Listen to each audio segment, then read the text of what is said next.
தேவன் மனிதனை சிருஷ்டித்த நோக்கத்தை நாம் தெளிவாக அறிந்து கொண்டிருக்க வேண்டும். மனிதன் சிருஷ்டிக்கப்பட்ட நோக்கத்தை நாம் தெளிவாக அறிந்து கொண்டிருந்தால்தான் தேவன் நம்மை எதற்காக ரட்சித்திருக்கிறார் என்பதை நாம் தெளிவாக அறிந்து கொண்டிருக்க முடியும். தேவன் மனிதனை சிருஷ்டித்த நோக்கத்தை நாம் தெளிவாக அறிந்து கொண்டிருக்காத பட்சத்தில் தேவன் நம்மை ரட்சித்த நோக்கத்தை குறித்தும் நாம் தெளிவாக அறிந்து கொண்டிருக்க மாட்டோம்.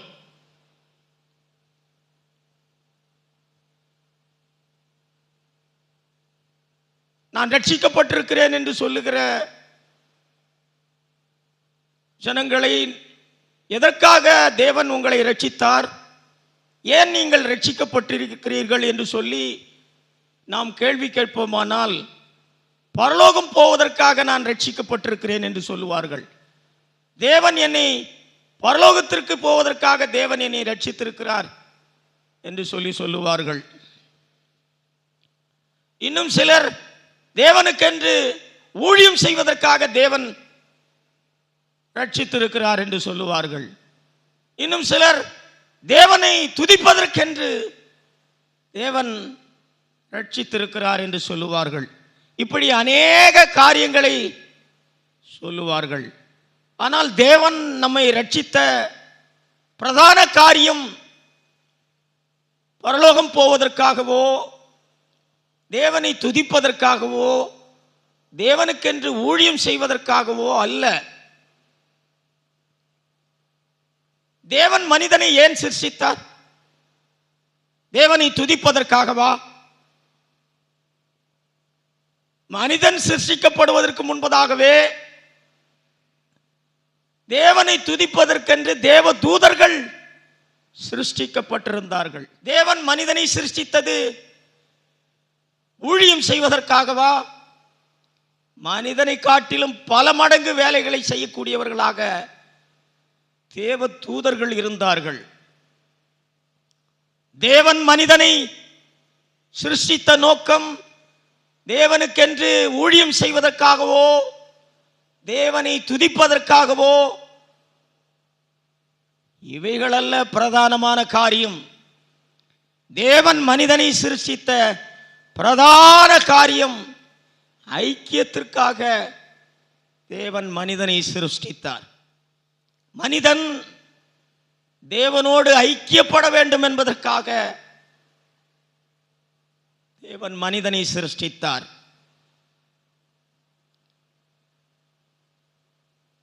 தேவன் நம்மை ரட்சித்திருக்கிறார் என்று சொன்னால் இதே நோக்கத்துக்காக தான் தேவன் நம்மை ரட்சித்திருக்கிறார்.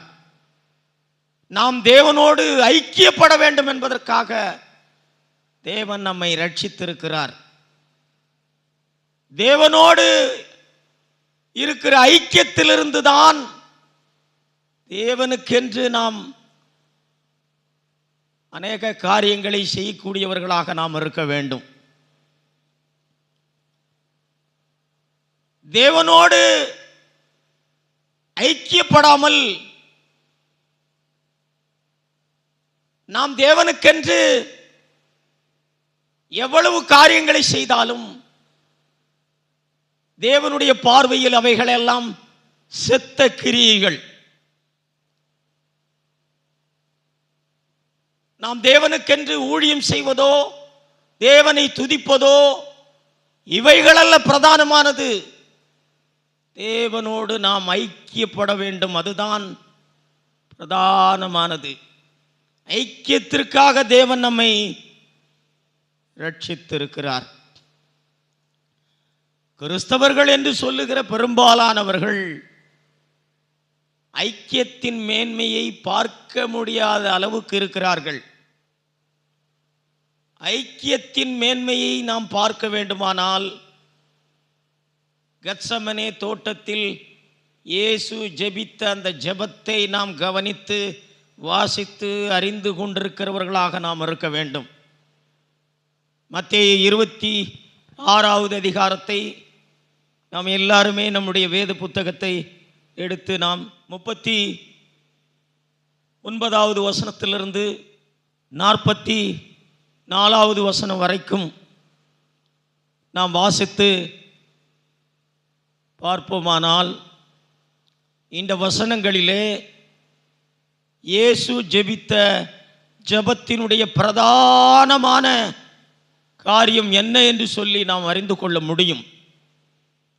பிதாவை நோக்கி இயேசு, இந்த பாத்திரம் என்னை விட்டு நீங்க வேண்டும் என்று ஜெபித்தார். 3 முறை இந்த பாத்திரம் என்னை விட்டு நீங்க வேண்டும் என்று சொல்லி பிதாவை நோக்கி ஜெபித்தார். இந்த பாத்திரத்தில் பானம் பண்ணுவது என் சித்தம் அல்ல என்று சொல்லி ஜெபித்தார்.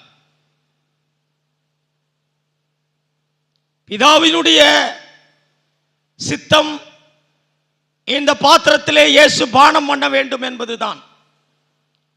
ஆனால் இயேசு இந்த பாத்திரத்தில் பானம் பண்ணுவது என் சித்தம் அல்ல என்று சொன்னார்.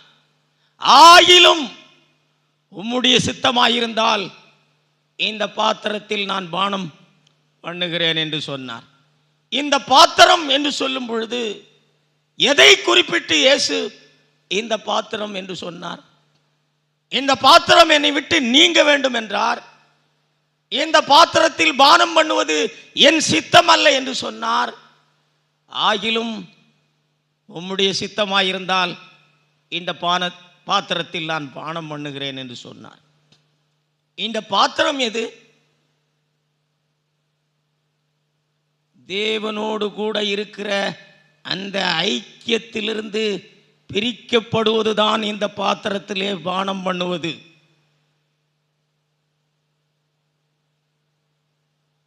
நம்முடைய பாவங்களெல்லாம் பிதாவாகிய தேவன் இயேசுவின் மீது சுமத்தின போது அவர் பாவம் செய்யவில்லை. நம்முடைய பாவங்களெல்லாம் அவர் மீது சுமத்தப்பட்ட போது நமக்காக அவர் பாவமானார். 2 கொரிந்தியரிலே 5வது அதிகாரத்திலே நாம் இதை வாசிக்க முடியும். 2 கொரிந்தியர் 5வது அதிகாரம் 21வது வசனம். நாம் அவருக்குள் தேவனுடைய நீதியாகும்படிக்கு பாவம் அறியாத அவரை நமக்காக பாவமாக்கினார். அவர் பாவம் செய்யவில்லை, அவரிடத்திலே பாவம் இல்லை. அவர் நீதியும் பரிசுத்தமும் உள்ளவராக இருந்தார். நம்முடைய பாவங்கள் அவர் மீது சுமத்தப்பட்ட போது நமக்காக அவர் பாவமாக்கப்பட்டார். இப்படிப்பட்ட பாவத்தின் மித்தமாக, அவர் பாவமாக்கப்பட்டதின் மித்தமாக பிதாவோடு கூட இதுவரை அந்த ஐக்கியத்திலிருந்து பிரியாத அவர் பிரிய வேண்டிய ஒரு சூழ்நிலை உண்டானது. பிதாவாகிய தேவன் இந்த பாத்திரத்திலே பானம் பண்ண வேண்டும் என்று சொல்லும் பொழுது பிதாவை விட்டு அவர் பிரிய வேண்டியது இருந்தது. ஆகவேதான் இயேசு சொன்னார், என் தேவனே, என் தேவனே, ஏன் என்னை கைவிட்டீர் என்று சொன்னார். நம்முடைய பாவங்கள் இயேசுவின் மீது சுமத்தப்பட்ட போது, நமக்காக அவர் பாவமாக்கப்பட்ட போது பிதாவாகிய தேவன் அவரை கைவிட்டார். இந்த ஐக்கியத்திலிருந்து பிரிவதுதான் அவருக்கு வேதனையாக இருந்தது. பிதாவோடு கூட இருந்த அந்த ஐக்கியத்திலிருந்து பிரிவது ஒரு சதையிலிருந்து நகத்தை பிரிப்பது போல அவருக்கு அவ்வளவு வேதனையாக இருந்தது. ஆகவேதான் இந்த பாத்திரம் என்னை விட்டு நீங்க வேண்டும் என்று சொல்லி ஜெபித்தார். இது என் சித்தம் அல்ல என்று சொல்லி ஜெபித்தார். ஆகிலும் பிதாவினுடைய சித்தமாய் அது இருந்தபடியினாலே அவர் தன்னை பிதாவினுடைய சித்தத்துக்கு தன்னை கொடுத்தார். இந்த ஜெபம் ஐக்கியத்தின் மேன்மையை நமக்கு காண்பிக்கிறது. அவர் எவ்வளவாய் வேதனைப்பட்டார். இந்த பாத்திரத்திலே பானம் பண்ணக்கூடாது என்பதற்காக அவர் எவ்வளவு வேதனைப்பட்டார். அவர் எவ்வளவாய் தேவனை நோக்கி செபித்தார் என்பதை நாம் இந்த இடத்திலே நாம் பார்க்க முடியும். ஏனென்றால் ஐக்கியம் அவ்வளவு மேன்மையானது. நம்மில் அநேகர் தேவனோடு கூட இருக்கிற அந்த ஐக்கியத்தின் மேன்மையை நாம் பார்க்க முடியாதவர்களாக இருக்கிறோம். பாவத்தை எளிதாக எடுத்துக்கொள்ளுகிறோம். பாவத்தை சீரிய முறையிலே நாம் பார்ப்பதில்லை. பாவத்தை எளிதாக நாம் செய்து விடுகிறோம். நம்முடைய பாவத்தின் மித்தமாக நமக்காக அவர் பாவமாக்கப்பட்ட போது பிதாவாகிய தேவனால் அவர் கைவிடப்பட்டார். கிறிஸ்தவ பிரசங்கிமார்கள் கிறிஸ்தவர்களுக்கு பிரசங்கிக்கும் பொழுது தேவன் உங்களை கைவிட மாட்டார், நீங்கள் எவ்விதமான பாவத்தை செய்திருந்தாலும் தேவன் உங்களை கைவிட மாட்டார் என்று சொல்லி பாவத்தை எளிதாக எடுத்துக்கொள்ளும்படி பிரசங்கிக்கிறார்கள். நம்முடைய பாவத்தின் மித்தம் இயேசு பாவமாக்கப்பட்ட போது பிதாவாகிய தேவன் இயேசுவை கைவிட்டார். இது எதை நமக்கு காண்பிக்கிறது? பாவத்தை நாம் எளிதாக எடுத்துக்கொள்ளக் கூடாது. பாவத்தை சீரிய முறையிலே நாம் எடுத்துக்கொள்ள வேண்டும். நாம் பாவம் செய்யும் போதெல்லாம் தேவனோடு கூட இருக்கிற அந்த ஐக்கியத்திலிருந்து ஒரு பிரிவு உண்டாகிறது. ஆதியிலே சாத்தான் ஆதாமையும் ஏவாளையும் எப்படி வஞ்சித்தான்?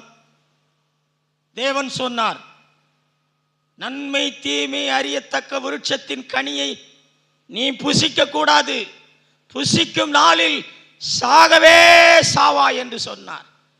சாத்தான் என்ன சொன்னான்? இதை புசித்தால் நீங்கள் சாக மாட்டீர்கள் என்று சொன்னான். தேவன் சாகவே சாவீர்கள் என்றார். சாத்தான் அவர்களிடத்திலே சாக மாட்டீர்கள் என்று சொன்னார். அதே போலதான் சாத்தான் எப்படி ஆதியில் ஜனங்களை வஞ்சித்தானோ அதே போல இன்றைக்கும் கிறிஸ்தவ பிரசங்கிமார்கள் பெரும்பாலானவர்கள் தேவன் உங்களை கைவிட மாட்டார்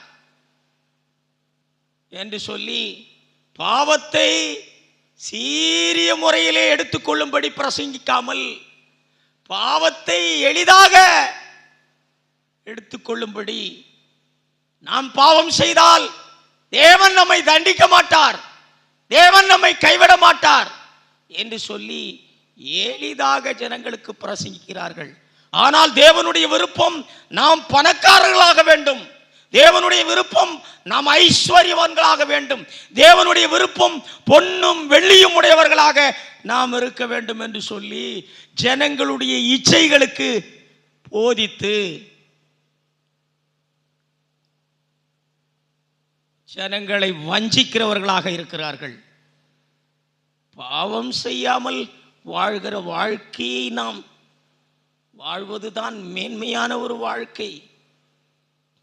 அப்படிப்பட்ட வாழ்க்கைக்காக தான் தேவன் நம்மை ரட்சித்திருக்கிறார். ஒரு சிறிய பாவமானாலும் அது நமக்கு வேதனையை உண்டாக்க வேண்டும். ஏனென்றால் அது தேவனோடு கூட இருக்கிற ஐக்கியத்திலிருந்து நம்மை பிரிக்கிறது. எப்படி சதையிலிருந்து நகத்தை பிரித்தால் நமக்கு வேதனையாக இருக்குமோ அதுபோல ஒரு சிறு பாவம் செய்தாலும் அது நமக்கு வேதனையை உண்டாக்க வேண்டும். பாவம் செய்துவிட்டு எளிதாக பாவத்தை எடுத்துக்கொண்டு பாவத்துக்காக மனம் திரும்பாமல் தேவன் உங்களை ஆசீர்வதிப்பார், தேவன் உங்களை கைவிட மாட்டார், தேவன் உங்களை தண்டிக்க மாட்டார், தேவன் அன்புள்ளவர், இப்படியெல்லாம் ஜனங்களை பிரசங்கித்து வழி நடத்துவது அது ஒரு வஞ்சனை. தேவனோடு கூட இருக்கிற ஐக்கியம் அது அவ்வளவு மேன்மையானது. அந்த ஐக்கியத்திலே நமக்கு பிரிவு இருக்கக்கூடாது என்று சொல்லி நாம் தேவனுடைய ஐக்கியத்தை எவ்வளவாய் நாம் வாஞ்சிக்க வேண்டும். தேவனோடு கூட இருக்கிற ஐக்கியத்தின் மேன்மையை நாம் பார்க்காதவர்களாக இருந்தால், சகோதரர்களோடு கூட நான் ஐக்கியமாக இருக்கிறேன் என்று சொல்லுவதெல்லாம் மாய்மாலமானது. தேவனோடு கூட இருக்கிற ஐக்கியம் எத்தனை மேன்மையானது என்பதை நாம் பார்த்திருந்தால், சகோதரர்களோடு கூட ஐக்கியப்படுவது எத்தனை மேன்மையானது என்பதை நாம் பார்த்திருப்போம். ஆகவே நாம் கவனம் உள்ளவர்களாக நாம் இருக்க வேண்டும். கடைசி நாட்களிலே, ஆண்டவர் வருகையின் நாட்களிலே ஜனங்கள் வஞ்சிக்கப்படுவதுதான் முதல் அடையாளமாக இயேசு பிரசங்கித்தார். என் நாமத்தை தரித்து கொண்டு அநேகர் உங்களை வஞ்சிப்பார்கள் என்று சொன்னார். என் நாமத்தை தரித்து கொண்டு என்று சொன்னால் தங்களை கிறிஸ்தவர்கள் என்று சொல்லிக்கொண்டு மற்ற கிறிஸ்தவர்களை வஞ்சிக்கிறவர்களாக இருப்பார்கள். பாவத்தை சீரிய முறையிலே எடுத்துக்கொள்ளாமல், பாவம் செய்யாத வாழ்க்கைதான் மேன்மையானது என்பதை பிரசங்கிக்காமல், தேவனோடு கூட இருக்கிற அந்த ஐக்கியம் அவ்வளவு மகத்துவமானது என்பதை பிரசங்கிக்காமல், இந்த பூமிக்குரிய காரியங்களை மேன்மையாக பிரசங்கித்துக் கொண்டிருப்பது வஞ்சனை. ஆகவே நாம் எல்லாரும் மிகுந்த கவனத்தோடு நாம் இருக்க வேண்டும். பாவத்தை சீரிய முறையிலே நாம் எடுத்துக்கொள்ள வேண்டும். ஒரு சிறு பாவம் கூட நமக்கு வேதனையை உண்டாக்க வேண்டும். தேவனோடு கூட இருக்கிற அந்த ஐக்கியம் அவ்வளவு மேன்மையானது என்பதை நாம் பார்க்க வேண்டும். அப்படிப்பட்ட ஒரு ஐக்கியம்தான் தேவனை மகிமைப்படுத்தக்கூடியதாக நாம் இருந்திட முடியும். நாம் அப்படிப்பட்ட ஜனங்களாக இருக்கும்படி நம்மை அர்ப்பணிப்போம். கர்த்தர் நம்மை ஆசீர்வதிப்பார். ஆமென்.